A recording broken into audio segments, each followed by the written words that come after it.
2, 1. It is recording right now. So, good evening, everybody. Today we are here with my friend. Because ever since we all grown up, there is this thing that is always appearing, even though it's in, you say, these shopping malls or like just in life in general. It's called adulting. So, people will always tell us to buy real estate. So today we're just going to be talking about real estate and whatever the topic just leads to, okay? So with that said, this is my friend, Kelvin. Okay. Hi, guys. So, huh? Eh? I can hear myself.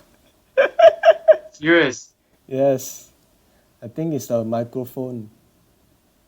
Okay, I cannot hear myself anymore. So I think it's the microphone to the speaker. Because if you don't plug in a microphone, Is it? it's Then we go. highly likely the speaker of the computer will pick up my audio, so it will be a loop, and it's gonna be like an entire confusing process. I did it once before with my other friend. It took us like half an hour to get it sorted out. But with that said, a little background of my friend right here today. He is a friend that I grew up with, so you can say we are from the Puchong area. Yeah, for the puchong. Then a lot has changed ever since we grew up. We met in the secondary school, right? So with that said, back then, Setia Walk is not there, you know. I still Yeah. remember Setia Walk is just a big piece of land. Nobody wants it, and right now it's become Setia Walk. What do you think about Setia Walk? Like, tell us about your experience with Setia Walk. Still Yeah. used to be an empty land, but Mm. now it's still an empty land. It's very But funny. with structures and everything, like, you know what I mean. But Mm. it's not very a best choice of if you are looking for a residence or a commercial area, lah. Mm. Why? Why is that not a good choice? I mean, like, let's put it this way.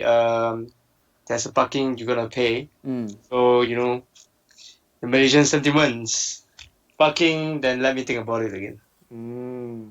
So, I don't know about Satyawal, but the people who are residents there still have to pay parking. They don't have like this No, money. they don't have to. They have their own resident parkings on the other side, which is Mm. separated from the commercial zones.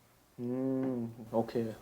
So it explains why I don't see people walking into the residence place whenever I go there.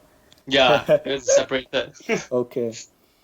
So just curious, like is Satya Walk divided into two residential areas? Because I know there is the big one which is connected to Satya Walk, then there is another one which is, I believe, Trigon, its own Yes, separate building. yes. Who owns, or do you know anybody that owns the Trigon thing? Is it under SP Satya or other people? Yeah, it's actually under Satya by developed by Satya. Mm. So as well as like Satya Walk is developed by the same developer. Yeah, True Trigon is actually a higher end residence area. Mm. It's a setup compared to the one that you actually see closely interconnected with Satya Walk. Mm. So for Mm. starts around the price range of like 1 million, while on the other side, which is interconnected with the Satya Walk, is about 600,000. So you actually can see the gap in between. Okay. So there is a gap, 400,000 approximately. So this brings Yeah, us approximately. this brings us into one interesting topic that I've been thinking about. Like, what actually makes up for the difference? What is the difference that one building that is just separate, maybe few feet away, that can cost upwards to 400,000 extra? Most of the time is probably the facilities itself, Mm. the setup, your entrance, how it looks like, what kind of facilities do you have, and probably depending for your security. Mm. This really depends, but for Satya Walk, it's actually an entertainment complex, Mm. So if you ever heard before this complaints from Setiawok's unit that the Setiawok residents, we call it, those actually interconnected with the Setiawok, that we usually have this complaint when back then there was pubs and drinking place down there. The voice actually travel all the way up there. So it actually directly affects the quality of living in the unit. While Trigon actually staying is actually away from this problem. Actually somehow it actually makes sense for the difference why it's actually one is 600,000 and the other one is 1 million. And the setup for the Trigon, they have actually been packaging themselves as a luxury service apartment. While if you compare Setiawok, it's more like a condominiums. Yeah, so that make the two property projects like stand out differently. And why does one? And of course, the unit and the size is very different. Okay, understand. So it is the entire package. Like you get higher security, you get your Yes. own separate parking building. Yes. Then you have also Not service apartment. interconnected with Setiawok, so you can avoid the access from like strangers and get. Okay, You get what I mean? I understand. So because like everybody will be walking underneath your place at Setiawok. Yeah, exactly. So you have weird people taking photos, and right now there's a trend. People just gonna go to your place and play Pokemon. Yeah, exactly. So there's a very big concerns. So you can't get access to Trigons, but Setiawok is like semi-publicly accessible. Okay, understand. But other than that, just curious, like how do the people, or what do you think, like how do they price this private space or private living? Because I know that if you talk about private or privacy, how do you actually price it? Is there a metric system, or do you price it by your square feet away from other people? Okay, that's a very good point. How do we actually differentiate in between which one is more private? Yeah, actually first the security is very important. How many tiers if you have gone through from a guardhouse into your parking lot, from a parking lot into the lift lobby, from the lift lobby to access to your floor and to other facilities floor as well. That I consider as one of the things that we have to put in the concerns. Is it worth it to pay the price of, we call it living luxury or not? And second thing, and that's what you say, like you see nowadays in Puchong we have a lot of new development that's coming up. But if actually you look into it, then you're probably living with about 900, 800 units of people in building. So for luxury and more privacy one, normally they will keep their range of units in one floor, probably about 6 to 8 units. That's what we call privacy. You can actually, from one unit to another unit, it takes a certain distance away from each other. So that's how we maintain the privacy of living, you know. You don't get to see people walk in and walk out, and you feel safer because if like, okay, just imagine that you have only 6 units on the floor. Anything happen that you know the 6 units, who are the owners, who is living here. It's very simple for you to remember, am I right? Let's just try to imagine you are living with 20 units. So if you live with a group of people, then you probably have to share the elevator when you go up or something like that. Yes, that's one thing. So this is how we shape up the quality of living in the building. How many person is sharing with you? How much of private space do you have? What kind of privacy we can assure for you? What kind of security we can provide for you for your safetyness? When you come home, you can actually rest soundly without worrying anything for this. I think this would probably be like majority of the conversations for today, but there is a lot of when you bring up the new developments around Puchong, there is a lot. Like we are not talking about those inside Pudana or Intan. No. Just around Putri itself, you have, I believe, four new buildings that are coming up. So you have right now I'm looking at this next to Columbia Hospital, which is completed. The one with the blue, the one with the black. black, yellow, then at night it will be blue color LED lightings. Then the one next to it is Yeah. The still Arrow building project. up. Like, I don't get it how people would actually pay to be living inside a toll garden. Like Puchong is actually a toll garden. To go anywhere, you have to pay a toll. Yeah. Well, What is, in your opinion, the thing that drags people to Puchong or the attractiveness of living in Puchong? okay, you see, people Mm, always say about Puchong is like a toll garden. Yeah, mm, couldn't help to admit that. mm, But think about it.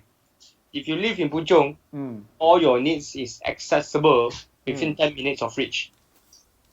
Yeah, mm, people always tell us, hey, Puchong is so jammed, even I want to go there and get something, it's very hard. Yeah, but for you living in Puchong, it's mm, actually quite convenient if you compare to other places. mm, Let's say if you compare to the nearest garden that we have around here, we probably be Kinrara. mm, You see, if you stay in Kinrara, it probably take you about 15 minutes to get ready and get out from your house mm, until you get your food is about 30 minutes. So it's have been 30 minutes past. But in Puchong, it's very different.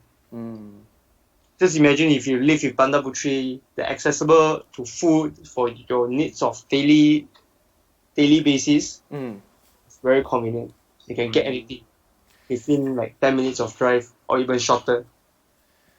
But that is with perspective of people living in not those newly developed residential area or living in those new developed, because the way I see it is like people who are living in Kinrara are most likely going to be living in a single terrace or double terrace houses because there's not a lot of those high rise condominium or service apartment development going on there.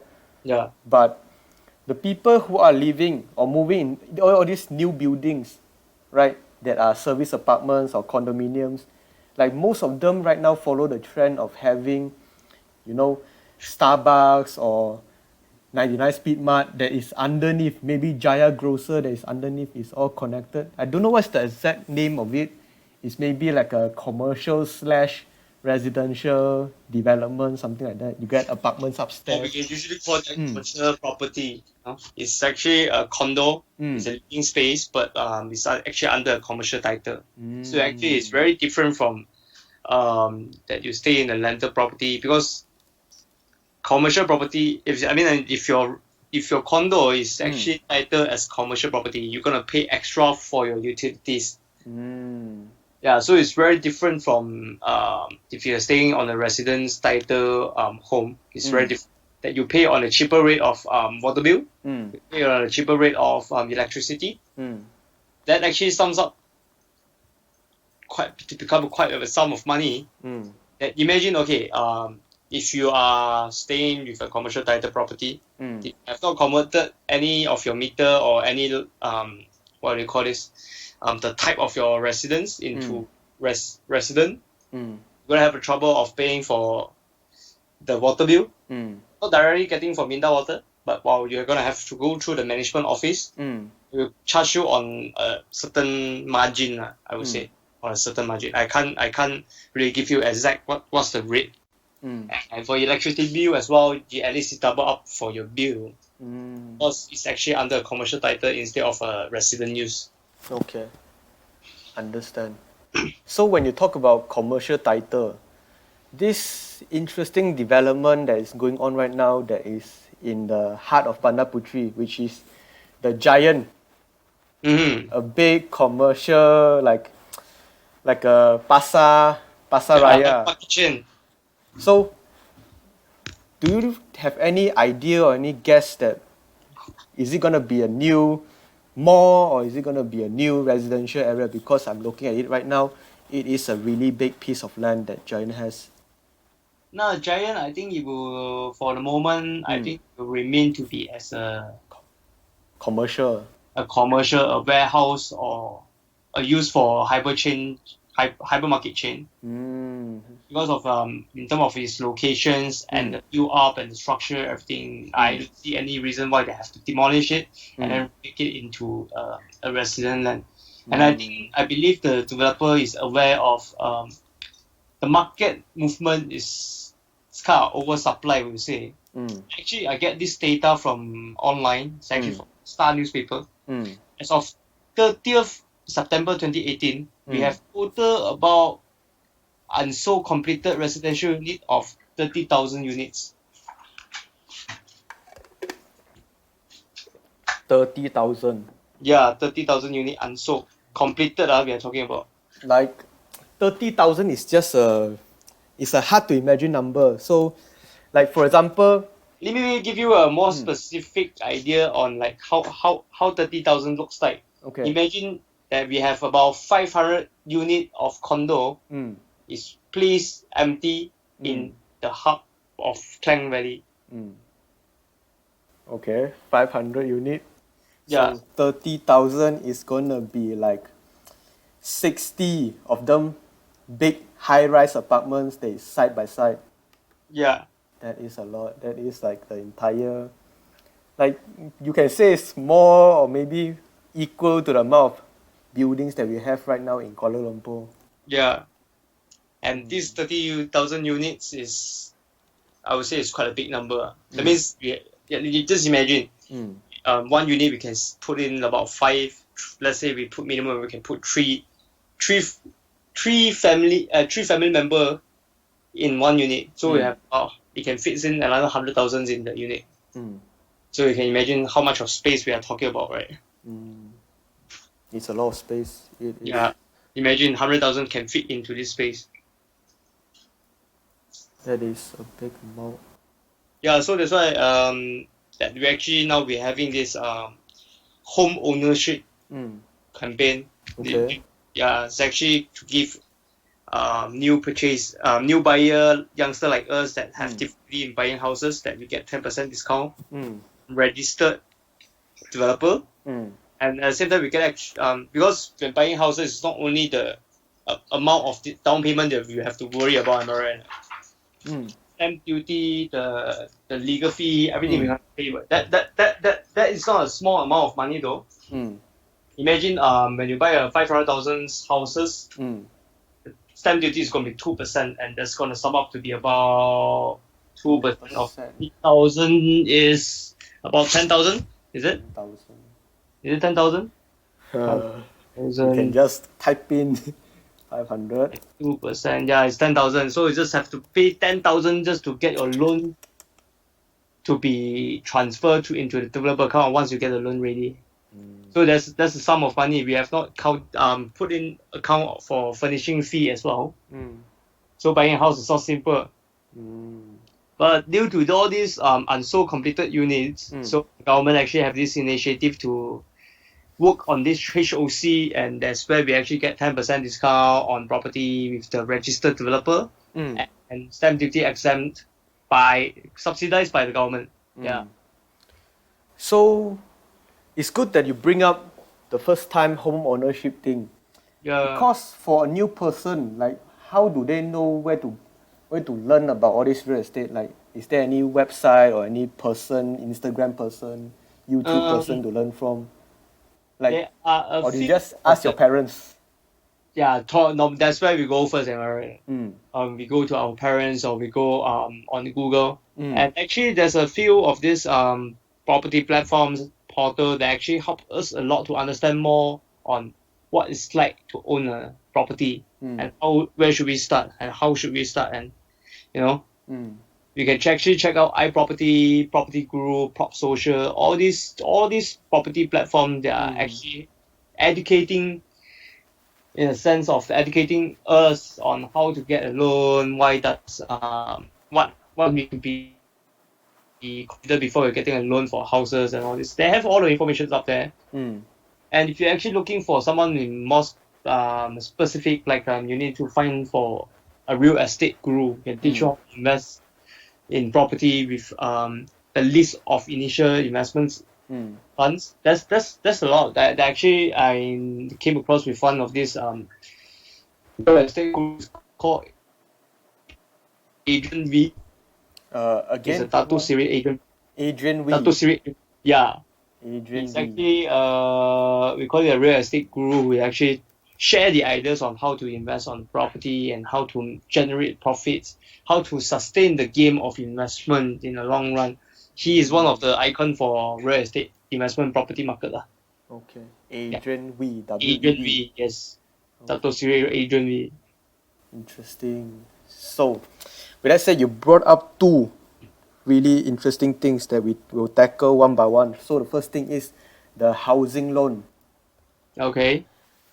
How strict is the housing loan? Is it easy to get or difficult to get? Like, do you have to have a certain amount of working, like income tax statements ready? Like, Okay. how difficult is it? Actually getting a loan is pretty much straightforward. Mm. You ready your payslip, Mm. okay? You just tell your banker how much you need to rent, and then that will actually come out with a calculations. Mm. How much is your commitment for a month? Mm. How much is salary per month? Mm. Okay, and Mm. let's for example let us most of us have a car loan. Okay, Mm. let's say I'm making a 3,000 salary. Mm. I have a car loan of commitment of which is 1,000, Mm. and with a PTPTN of 300. Mm. So 1,003 is my monthly commitment with Mm. a 3,000 ringgit salary. Mm. So we will actually base on that on your this is what we call a fixed commitment on a monthly basis. Let's say you have 1,000 ringgit for your car loan repayment, Mm. but 300 bucks PTPTN repayment as well. So 1,003 Mm. out of 3,000 of your fixed salary. Mm. Start to be about 43%, Okay. 43% of your money expenses. Mm. So if I'm a bank, I will actually access the number that how much is your commitment out of your salary right now. Are you able to pay up the repayment fee on a monthly basis or not? Mm. Of course, there's a lot of criteria that actually the bank will actually look into. For example, even though if you have a degree or not, bachelor degree certificate or not, Mm. it directly affects the credibility of your loan applications. Mm. Actually, buying houses, it's all about the credibility. It's whether the bank believe or have faith in you that you are capable of repaying back the loan amount. Mm. Yeah, it's Okay. pretty much straightforward. I would say when you have the money, you can actually make a calculation. You basically, if you do a very good personal finance and wealth management, I believe you will be able to get through of this bank approval or loan applications easily. Mm. You just have to know what are your commitments, how much you are spending on monthly basis, and how much do you save, and how much you can generate in the future. Mm. All these actually become the factors. Okay. Yeah, and the locations and the pricing of your property that you are purchasing is actually make a difference as well. Mm. Mhm. So we always have to know that what are our appetite, Mm. and how much are we ready to put in this. Because when coming to buy a house, furnishing fee is one of the thing, management fee is one of the thing, grocery, your utilities, everything is a number. Mm. Yeah, so it will actually directly affect your what do you call this repayment ability. Repayment ability. Okay.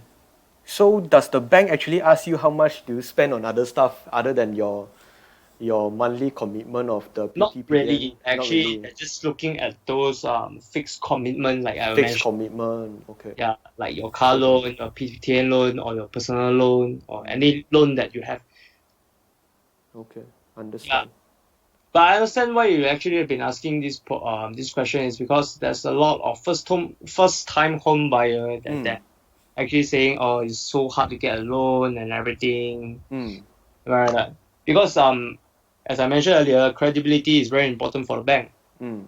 So if we have not have any transactions with the bank before, we don't have a record to show them, hey, I can actually I prove myself that I can pay back anything that is coming in my line. Like for example, if you have a credit card, although you don't have any other loan, you have a credit card and you actually present a very good record of payments. Mm. it actually will help you to get easier approval when you're coming in to get a home loan or a car loan, you know.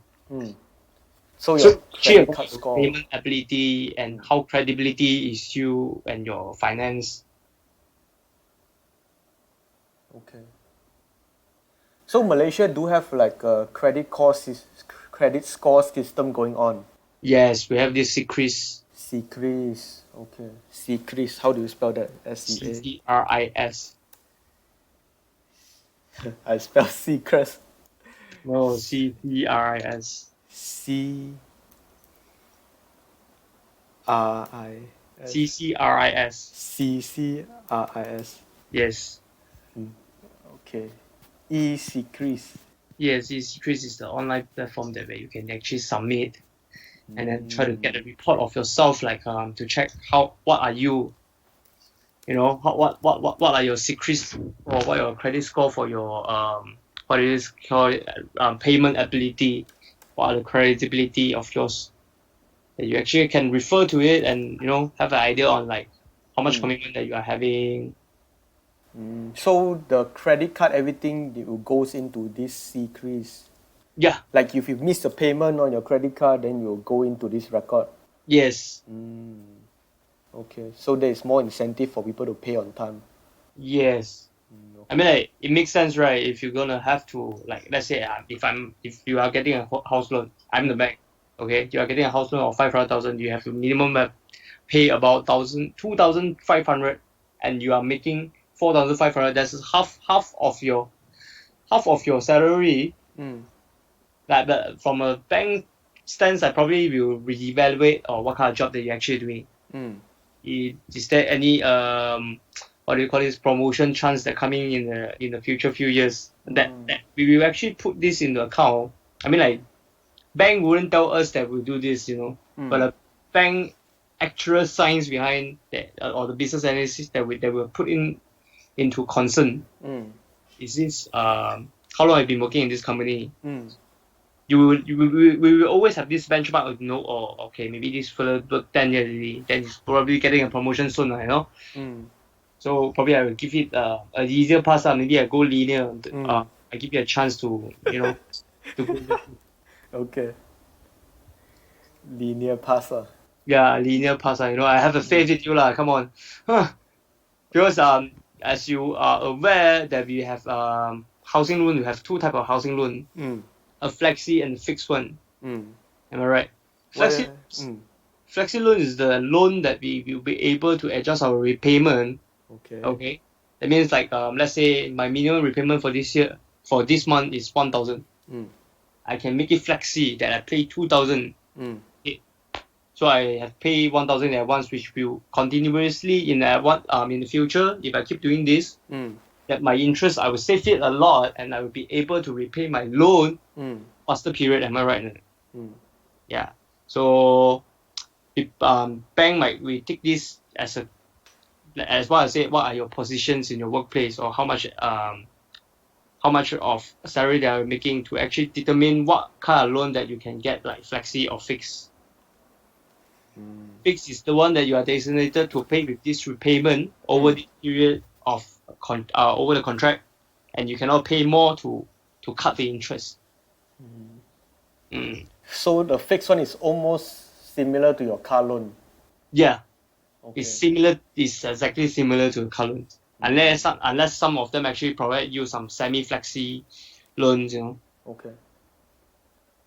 So with that said, we got the loans covered, we got the ease of approval covered, but the one thing that doesn't make sense to me, because I've been seeing this a lot lately, is like the real estate agents, the way they sell their properties or the way they market it is like this. So you go into your shopping mall, alright, Tesco, LI, whatever, you see like people setting up booth and they will straight away display the big one, 0 down payment, 10% cashback, 20,000 cashback, something like that. Like who actually approves all these 0 down payment or cashback offers? Is it the agents themselves, or is it the bank themselves, or like how does the 0 down payment thing work? Okay, the 0 down payment is always come from the rebates. They earn by, they will tell you, hey, come and try this 10%. Rebate. You don't even need to come up with a down payment. You can get the loan at 92%, then you can good to go. Am I right? Now, this is what you know. It's actually all very simple under one very simple methods, which is the developer just have to hike the price, bro. Hike the price, so they raise the price. Yes, then I put it on. Let's say I will cover. Let's say okay, the house is supposed to sell at the 500,000. Okay, so a legal fee and everything, blah blah blah, that's gonna cost you about 20,000. Okay, and then you need a 50,000 of down payment. As a developer, I want my product to move. Okay, takkan I just build up and then I just leave it there and then leave it to be abandoned, just like that. This is not gonna work for me.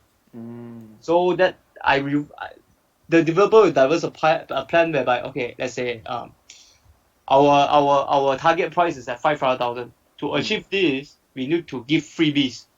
I add up another 70,000.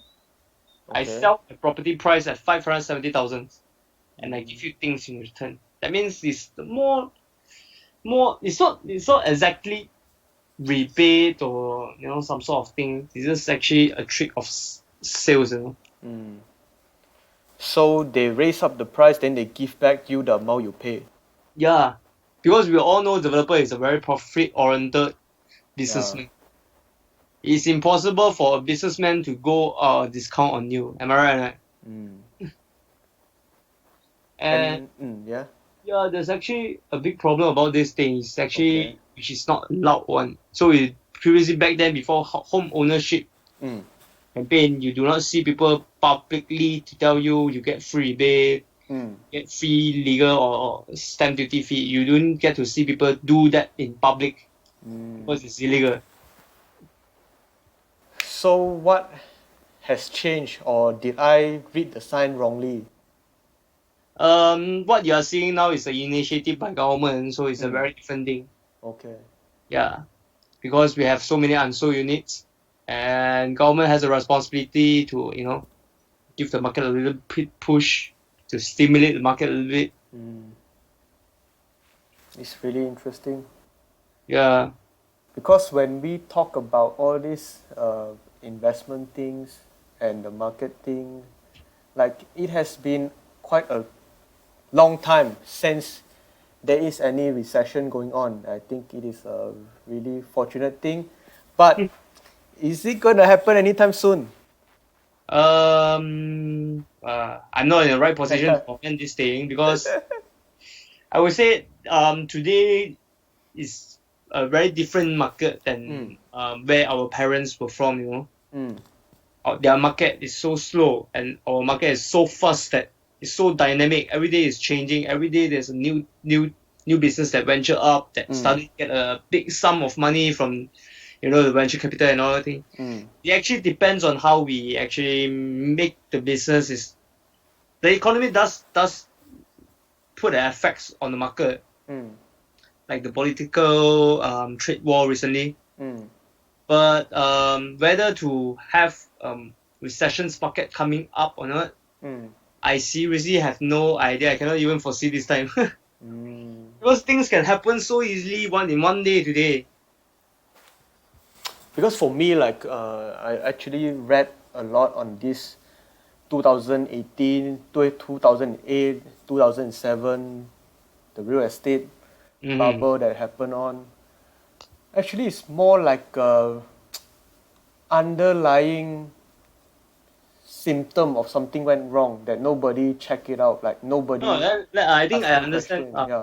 Where your all these opinions and ideas coming from is actually let me put it this way, from what I understand about the real estate property market, people tend to put this into a sort of way to make big money, you get what I mean?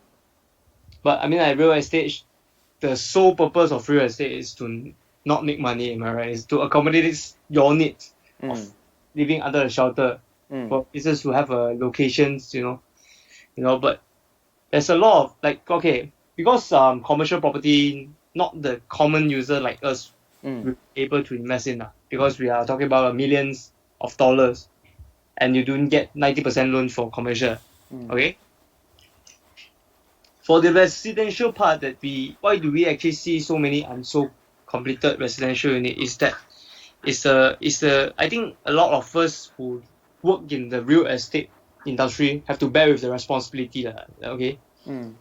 That from what I see, how a real estate agent with a real estate negotiator that we see today have been dealing with the clients and how they sell the products. I would say they are just looking for profit from the pocket instead of trying to propose me a solution that will solve for your needs. You get what I mean? Today you will just go any of the property show house that will just tell you, sir, this is the best time to invest. The best place you can invest in Klang Valley. What else that tell you they are best about? Oh, we have the best garden in Klang Valley. You know? They will tell you what's the downside of the properties, the development, the project. And they always over promise, oh sir, no risk that we're gonna have a highway linkage to our property. They always have all this MRT link, highway link, or this new building that is coming up soon, or this new I mean like flyover. most of the developer that actually did very thoroughly, but let's say you have come across with one of this lousy developer whatever he promised is not deliver. And you have signed up for the loan and everything 5-10 years. I don't know if you actually look at social media, like I believe 2 months or 3 months ago, there is this person, I believe he bought this real estate property in KLCC.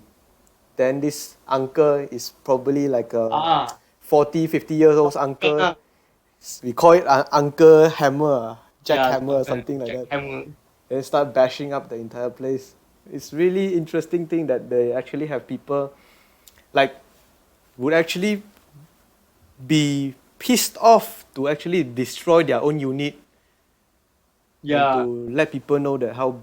I mean, like this is the problem that I was mentioning. I think a lot of sales agents today, they are over promising to their clients because they have to close the deal. You get what I mean? Okay.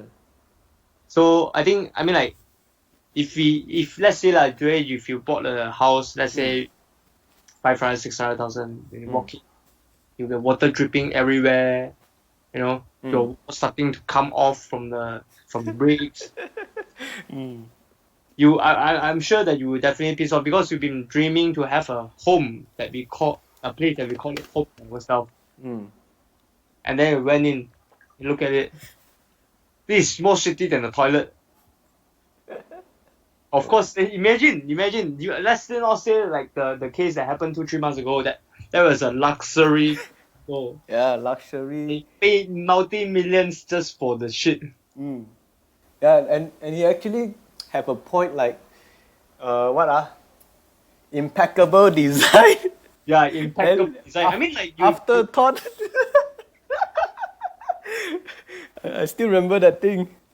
Luxurious living, No, I mean like this is the thing. I mean like if a salesman is gonna deliver all this message, then the sales or they have to work with the team from the back end to tell them, you know what, this is the thing that we have to actually really look into it. It's not that we make a product and sell it off. I mean like if you spend 3,000 on a smartphone that is a bullshit for you, you definitely go to their Facebook page and complain and everything. But it's actually the same thing that okay, now you're spending millions for a property and you come out with a shitty, inferior quality products. How would you feel? So, when you talk about developers and maintaining the expectation thing, is it a problem between the developer themselves?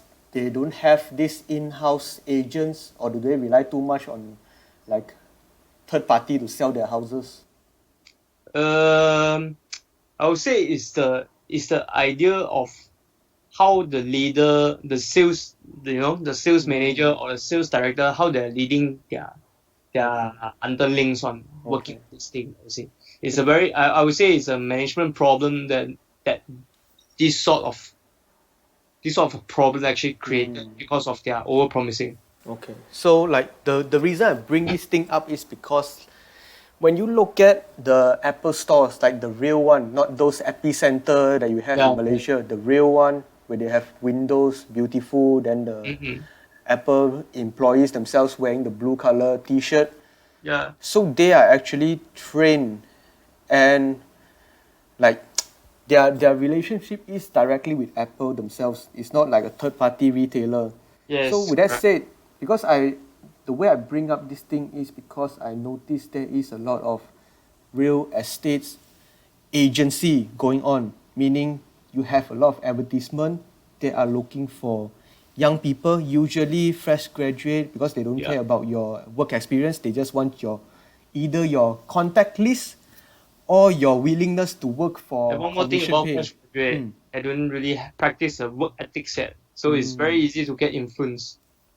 Like I bring Apple up is because they focus a lot on retail. So why don't the developers of Malaysia just have their own in-house real estate agents instead of relying on a third party to simply, handle their expectations? Okay, actually for a lot of renowned developer like Sunway, Mm, OI, Samtabi, they do have their own in-house sales agent mm, compared to other smaller developer that will use that will only engage or appoint a third party agency to actually come actually because there's a cost when you're hiring a bunch of sales. mm, Yeah. So for a smaller company or a least strong cash flow company, they will usually appoint a third party agency to help them work on the project. mm, And of course, a lot of third party agency they actually choose they have a lot of experience. mm. It's the experience, it's the reputation in the market that actually tell them, hey, maybe this agency, they are quite good in selling residential area, and they are very well known in this area in Sri Patani, let's say. Mm. So developer, let's say I have a project, I would easily go and engage and appoint them to become my appointed agency to help me to sell off the properties. Mm. It's actually more makes sense for them who is a smaller developer lah. While bigger or for a stronger developer, they usually will use their own sales agent because at least you get transparency, you know what's going on, Mm. Yeah, this is why I'm saying that is a type of leadership on how the leader actually bring up the teams, Mm. and whether we will have this over promising sales agents or not, it really depends on how the leader bring them up. Okay. So it's just more like a leader problem instead of the entire industry Yeah, I would problem. say it's a leader because we cannot expect the fresh grad to come in that will know, oh, this is how I should work. Mm. How what kind of ethics I should keep to myself. Mm. What what job does give me dignity? Should I overpromise, on all these things? They do not know. They just follow the footstep from the one who is actually walking at the first. Mm. So I think if a leader is fine, if you carry, you input a correct mindset, okay, everyone still can make money, and at the same time, you get a win party in the deal. Yeah. And the like if you want to input the correct mindset, right? The one thing that I find it really like I would say annoying, okay?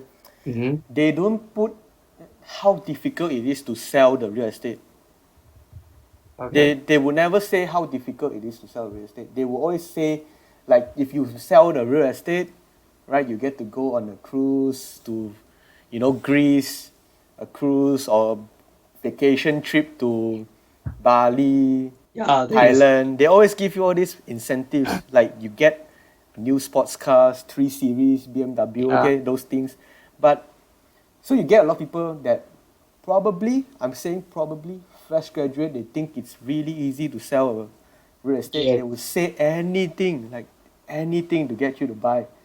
Yes. So is it a problem of the incentives that attracting the bad people to come in, like attracting those short-term minded people to come in? Yeah, I would say it's a way because when we're exposed to social media, we get to see people's live in a luxury lifestyle, a very fine lifestyle that like travel here and there, they get branded, you know.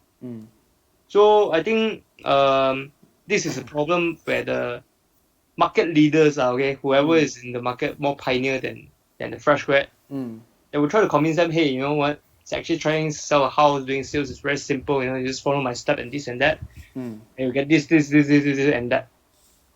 So I mean like I was a student back then, I can expect myself if someone come and approach me and I say I will look at him, you know what, let's do this. I probably would do that, you know.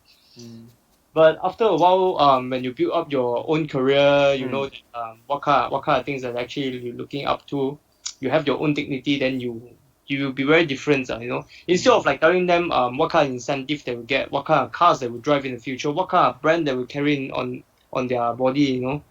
Try to find another way to actually to teach them to become a professional real estate negotiator. I think this is what the market need to have a change.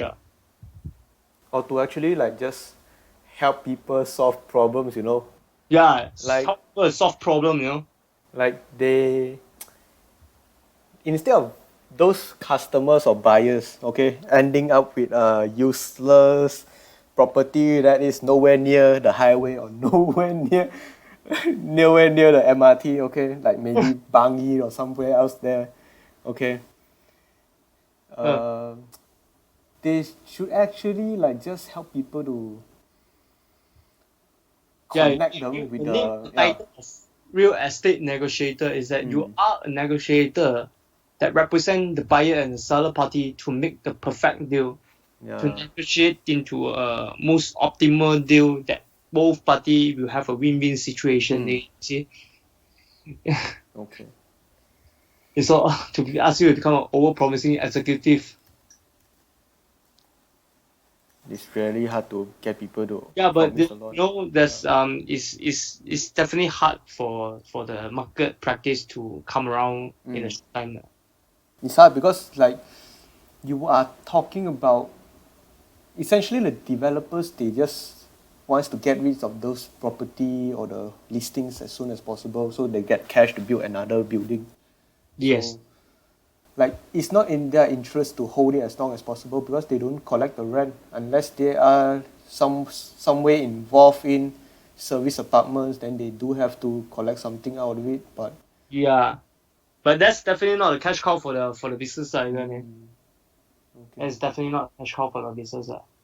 so if I were to understand a small developer, okay, that's a small developer. Their business model is basically take money, build the building, sell it as soon as possible. Yeah, that's a So very simple way. It's like a manufacturer factory, which is your land. Build your factory on top of the land, which is the houses, and then you're just gonna start producing the money. okay. Because the if you talk about the really big players like the big one, the Sunway, the IOIs, okay. The one if we just gonna focus on one big player, I would say it's like Sunway. Sunway is something crazy. They have this entire town planned out. Yeah, Like they are, sustainable township. I think their specialty is in building towns. They don't Yes. just build you one building and just call it a day. They build the entire town. So they've, I think it's safe to say they perfected the formula of building a town. Yes, Just correct. to look at what they did with Sunway Pyramid. Right now, they are just continuing the formula with Sunway Velocity. Yes, Like correct. the entire velocity, right? I've been to there once or twice. It looks almost the same as Sunway Yeah. Pyramid. Maybe without the tiger head, but then it looks almost the same. You have the residential area, you have the hospital nearby, you have your like Sunway College is actually part of Velocity.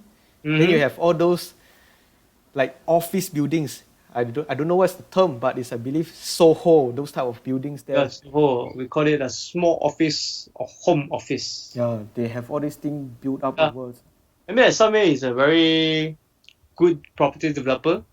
that they are specialized in managing a township or creating a township.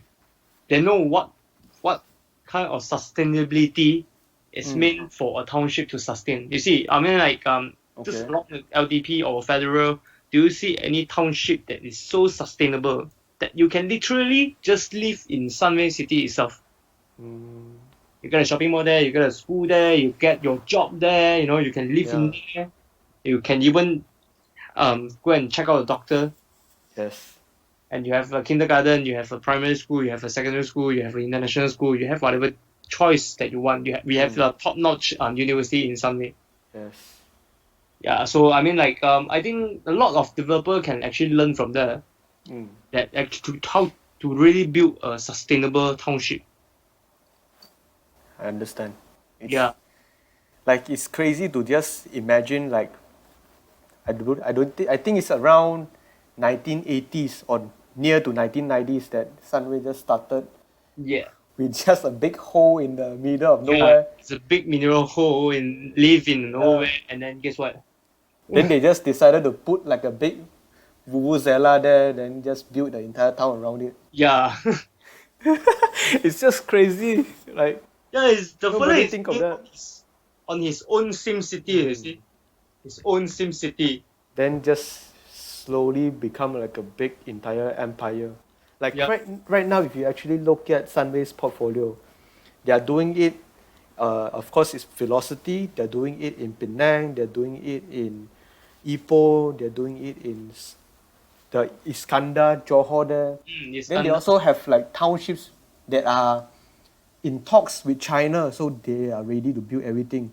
Yeah, It's just like a copy paste solution. yeah. Like Copy paste. if I were to boil it down into a simple formula, okay, I believe Sunway starts off with this thing. They starts off with a shopping mall first. Mm-hmm. They starts off with a shopping mall. After that, they would just build a hotel next to the shopping mall, around the shopping mall. After building the hotel, okay, they would start building the residential properties around the Yes. place. Then after that, it just starts to grow. Because Facilities, the uni, the hospital amenities, yeah, really coming in. when you build the shopping mall first, you are actually changing the people's behavior towards the place. Yes, correct. You are giving them reasons to go to this place. Yes. So after that, when they are, how you say, like hooked onto this place, they would imagine living there. Yeah, because we will be thinking, hey, this place is so convenient. Mm. You get me? I mean, Yeah. this is sustainability. We see in some way, Mm. the in and out for a rent unit, rent property, or for the sales property Mm. is often so fast. So fast. And turnover is so fast. Once there's an available, then we will see it gone in a minute. Mm. Am I right? Yes. I mean, I don't need to sit there, be waiting around. I mean, like, this is township. I believe there's a lot of us that we want to have. It's a sustainability, Mm. a sustainable township of living. It's not. You see, there's a lot of developer that always carry the name lifestyle living. What do you mean, like lifestyle living? Mm. We don't need a lifestyle. We need a sustainable and abundance lifestyle. Mm. So sustainable to you is basically everything within walking distance. Yeah, because okay, if I have been to China Mm. and I have seen how Oh. developed they are. When you been to China? That was like 3 months ago. 3 months ago. Nice. Yeah. Okay. So you can actually see how sustainable in the sense that everyone is just so focused in one township. Mm. You know, everything is so easy and convenient to be reached. Mm. Okay. So China has. We can just talk about Singapore. Just look at Singapore. So small, but so sustainable. Yeah. I mean, like that develop that actually do their township planning very wisely. You see. Like the thing about township planning is that in Malaysia I don't believe there's township planning. Like if you don't talk about developers, if we just talk about the entire big picture, okay? If you look at the roads themselves, I don't think they are just they simply just draw it out, or you just map it to like a bowl of spaghetti, something like that. Yeah. There's no planning. I don't see any planning there. Like, But actually, I think mm, I, planning we can't do too much on top of that. But what we can actually focus on, which I believe is the next market of the real estate that will booming, is okay, the real estate property management. real estate property management. We call it real estate management projects. You see, there's so many So, people have invested in so many properties. We okay. have so many that's all for rent, all for sales. But So to put it in a understandable way, real estate property management is like those. Is it similar to real estate investment trust, it's like the REITs? so relatable, it's Relatable. relevant, but it's not the same. Okay, why not? Why is not the same? Investment are those that who are the investor that put in the money to buy the products. Okay, but they don't possess the management skill how to generate the what do you call this the most profit from derived from the product. It's like, okay, you bought a race car, you bought an F1 Formula car home, but you are not an F1 car racer. Do you think you can ride on that? No. Yeah, you need someone who can manage the car for you, right? Yeah, same thing goes for property, or we call it real estate management. I mean, like people nowadays try I believe a lot of our age we start to embrace with the idea of renting property. You see? Yeah, the renting economy. Yeah, but whenever it comes to renting, we always have the tenant always have certain problems like things spoil, and then my owner is not fixing. I have somebody to fix for it. But sometimes owner will tell you, you know what, just go and fix your stuff, then give me the invoice. You see, but there's a lot of flaws on this the market practice. So I think in the future, I mean, like we just slightly discuss about it, because I have not really go into the study yet, but I see the potential of the market, which is property management. Somebody who manage your real estate for you, help you to lease out, to help you to sell out, to help you to manage. Let's say you are trying to turn it into an Airbnb style. The fellow will actually help you to manage it. So if I were to put it this way, it would make sense for the developer of the project to actually own that thing and not sell it out piece by piece. Yeah. Because they will just get cash flow for long term. As long as there's people renting it, they will just get cash flow. So it'll be Big much problem for them is more. cash flow. It'll be much more like a long term solution instead of just blindly over promising people to sell the You see lots. that how many of the apartments or condo that we see around the street, how many of them are not well maintained? I mean, like if you kind of like paint it, maintain it a little bit, still looks like a very livable environment. You get what I mean? Like I think there is a big market, because especially considering people's behavior, okay, that is myself included. Like even changing a light bulb, okay, nobody has a clue how to change a light bulb. So they would just gladly pay a premium to have people just fix everything for them. Yeah. This is something that I think is maybe closely related to, is something that is like entitlement of the young generation, something like that. So it's like they have people fixing things for them. Yeah. Like pipe broken, roof leaking, toilet not flushing. Like it would be easy to just like Or you're click gonna a be a button. handyman yourself. Yeah. Like nobody has time to be handyman themselves. Like people they just don't know. They don't know how to do it. I myself they I don't also know. don't know how to do it. Yeah, that's why I mean, you just look Mm. at it like, okay, let's say you stay in an apartment.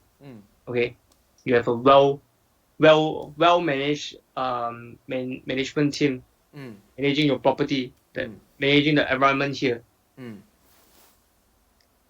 What's gonna happen to the sub sales market? I mean, like the second hand market. I mean, like you will definitely have a boost for your initial investment. You get what I mean? What?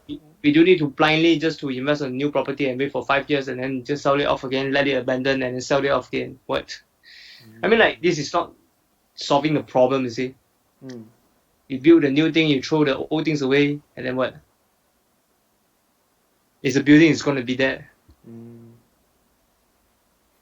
Like when you talk about the building, it's gonna be there. This place, I don't know if you know this, but it is located near, like, I don't know the name. Like, fuck, I just look it up on Google for a while first. Like, Puchong, the exit that is getting you to Shah Alam. Okay.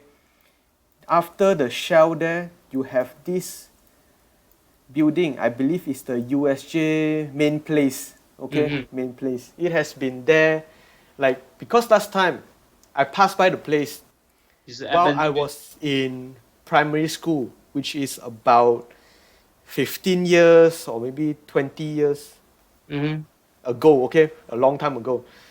The place is abandoned, then it's just like newly finished within this couple of years ago. Yeah. Yeah, it's just crazy. If I'm not mistaken, the first developer actually have the trouble on cash flow, and then the fella just chow like that. Okay, understand. I think the government or the landowner actually put it on to auctions. Some the other developer actually see the potential of it and bought it over, and that's main place. Yeah. Because the structure is actually ready, you know. Yeah, it's built up. Everything is all ready. They just never finish it. They left it. Yeah, the fittings, just the fittings. They left it like a big shell there. But I think it's actually, to be fair to the people who actually bought the entire thing off the previous owner, it's like they timed it perfectly. They timed it perfectly. Like when they finished it, it was basically the time for people to leave upstairs, go shopping downstairs. Yeah. The entire property is developed that way. Okay. So it's really amazing. Okay, with that said, I think we just hit like 1 hour. We just hit 1 hour mark. Do you have anything to do, or do you want to continue doing it for a little bit more? Okay. We see. You can actually talk a little bit about the retail space in Malaysia. E-commerce destroyed Malaysia retail space. Okay. I personally believe the e-commerce will not actually destroy the retail space, but in contrast, I actually believe e-commerce is actually a tool. Will actually be able to help the retail space to survive longer and to move into a, what do you call this? Transit into a new way of shopping. You get me? Transit into a new way of shopping. How? E-commerce that will help the retail space, the physical store. Okay. As I'm not sure if you are aware or not, but omni-channel marketing methods is a new trend of marketing where it provides and it offers the shoppers a seamless shopping experience from all channels. Okay. Let me give you an example. Let's say today, if you are seeing a BMW video on Facebook, by BMW, you click in it, you view it, they start to give you all this VR 360 experience. You know, you feel intrigued. Tomorrow you go to the showroom. You bring a friend and a family as well. You sit in the BMW to test drive. Once you test drive, you come back. The salesman will start to give you more idea of what's it's like to own a BMW. A BMW even provides you with a loan service now. See how all these channels are linked so smoothly, integrated with each of other steps together. I mean, like, yes, e-commerce, you will be able to buy a lot of things without you attending to the physical store, but there's a lot of things that require our sensational experience that you need to feel with our sense of touch, you know, with the sights that we can see it. E-commerce will be able to help retail space instead of killing it. Like for me, the way I see it is in Malaysia, I don't think there will be a big impact like what e-commerce did in the US, because Yeah. in the US everything is spaced really far away. Yes, correct. That means like I lived there before, I studied there before, so to actually go to the Tesco's of the America, you actually have to drive about 15 minutes away. Mm-hmm. 15 minutes away, and that is not walkable distance, it's like miles away, okay, or kilometers away, probably 5 kilometers away. So Malaysia, everything is so nearby, like you just take the LRT and there is public transport that is really convenient right now. So people would still go to the mall, I think, but they just have to maybe change the reason for why people go to the mall. Because I Yes. know right now a lot of people go to the mall, including myself, just for the aircon. Yeah, and we do shopping, check out Yeah. what's new. You know. Mm. I mean, So, like mm, with, for e-commerce in Malaysia to kill retail, it will take some time. You know, mm, because first our technology literacy, I think we are still lagging behind compared to US. mm, Is one. And I mean, if you compare, the whole nation, our technology literacy is kind of low still. I mean, mm, not everyone can perform or execute a smartphone mm, or a higher kind of technology like AR, VR kind of technology. mm, Yeah, but we see in US they are starting to embrace all this virtual reality, mm, augmented reality technology, mm, in their shopping experience. But we are still lagging behind to understand, to really understand and to be able to interpret what are the technology are trying to do with us, you see. mm, Like mm, if like for example, if we are seeing a video from BMW with a VR, mm, okay, we are just using it to swipe. We still are using our finger to swipe around, but we have no idea what's going on. mm, But for in US those market, Europe market, they use it to understand the behavior, mm, of the users. What is the user actually focusing on, when they are mm, looking at this technology. What kind of experience or what kind of sensational experience that I can bring abroad from my physical store to and deliver to his mobile. mm, Yeah, but and as well, these technology are very expensive on a very pricey price tag. mm, So if for a very normal consumer or a developing country to have it is I would say not fit for the market for the moment. mm. I think I still feel it is too exclusive, this kind of technology to appear in Malaysia. And from a Malaysian consumer perspective, I don't think most of us will actually appreciate it. It's really, really interesting. Yeah, but we have a lot more to explore on top of that. A lot. Like the one thing recently, I've been to those networking sessions, and I think it's gonna take up a bit more time. But if time is not a problem, we can just go on. Yeah. It's about this thing that is called blockchain. Mm-hmm. Now, blockchain is not the Bitcoin type of things, it's the technology underneath Bitcoin. So it has a big potential to actually shake up the entire real estate ownership experience. Yeah, it will. Because like the concept of this blockchain is to remove the middle people. Yeah. That means you remove the government who is always controlling the price of stuff. Okay, like if you look at Bitcoin, the reason for Bitcoin's existence is to remove government from inflating the currency. Mm-hmm. So it's purely based on the supply and demand of Bitcoins. So nobody is going to be printing more Bitcoins because the Bitcoin is limited to the computing power. Mm-hmm. Okay, so when you talk about blockchain that is going to carry this idea of killing off the middle people, it's just going to make a lot of those legal fees, okay, Mm-hmm. make a lot of all those like legal fees, one thing, the agency cost, like the real estate agent's commission, is just gonna kill it out.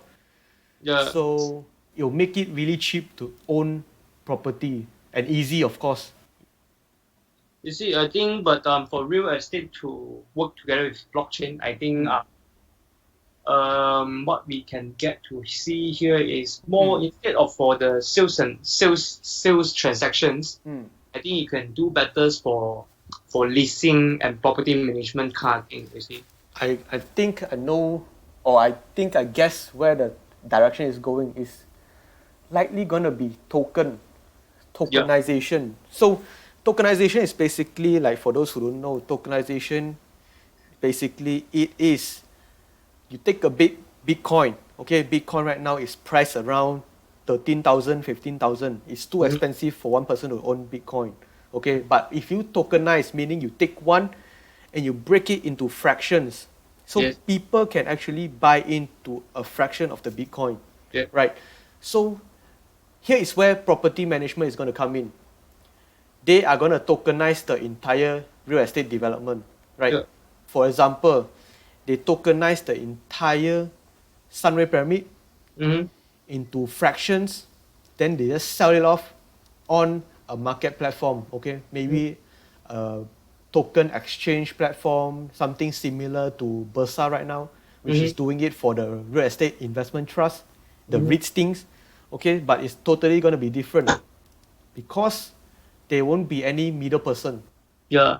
And the liquidity will going to be there. It's going to Yeah. I be, feel like yeah. when it comes to this genuine supply and demand, that we will be able to identify the price better in everyone's favors. You see. At least we get to have the idea on, or does this actually worth the price? You know, instead of like the another third party that actually hoo-ha on the price and all. You know. Yeah, they just simply, Yeah, they just tell you I want to this is my cost, and yeah, I mean, I get to 100,000. see from the whole project, from development, from building it, from earthwork until the structure, until fittings, or we know what are the costs and what are the promising margin that we feel comfortable with. Is it? Like, if Sunway were to do it for their own developments, I believe it will instantly just sell out because their turnover is so, like, it's a really high demand for Sunway property. So there will always be liquid. You don't have to worry about people not buying your real estate investment trust on the Yeah. Bursa stock exchange, because if you try to buy it, it is difficult because nobody is selling. Like, even if you want to sell, there won't be any people buying it, so you will be stuck with the Yes, correct. investment shares. Okay, but with this one, since it's directly to the people, they just log on and they'll buy it. Yeah. It's really interesting. Okay, so I think we gone on long enough. Long enough for today. Long enough for today. Right. Thank you for sharing your knowledge. Yeah, but that was really a good talk. Like, Okay. if we didn't, like, the way I do this thing, okay, the reason I do this thing is because if you were to think inside your head, right, you make a big leap in terms of understanding. Yeah, correct. Because you know what you are thinking, but when you actually try to explain it to another person, and hopefully to people who are watching it right now, Yes. they would have to really understand in a basic, easy to understand way. Yeah, in a comprehended, comprehensible way. You have to fill in your gaps. Yes. Because you just assume that you know, or you assume your friend knows, but in truth they don't know. Okay, so you have to really fill up the gap. So Yeah. by having this conversation, I learn, you learn, so everybody learns. Even the listener right now, they are learning. Okay, so with that said, thank you again. Hope you enjoy your time, and Yeah, sure. That's it. That's it.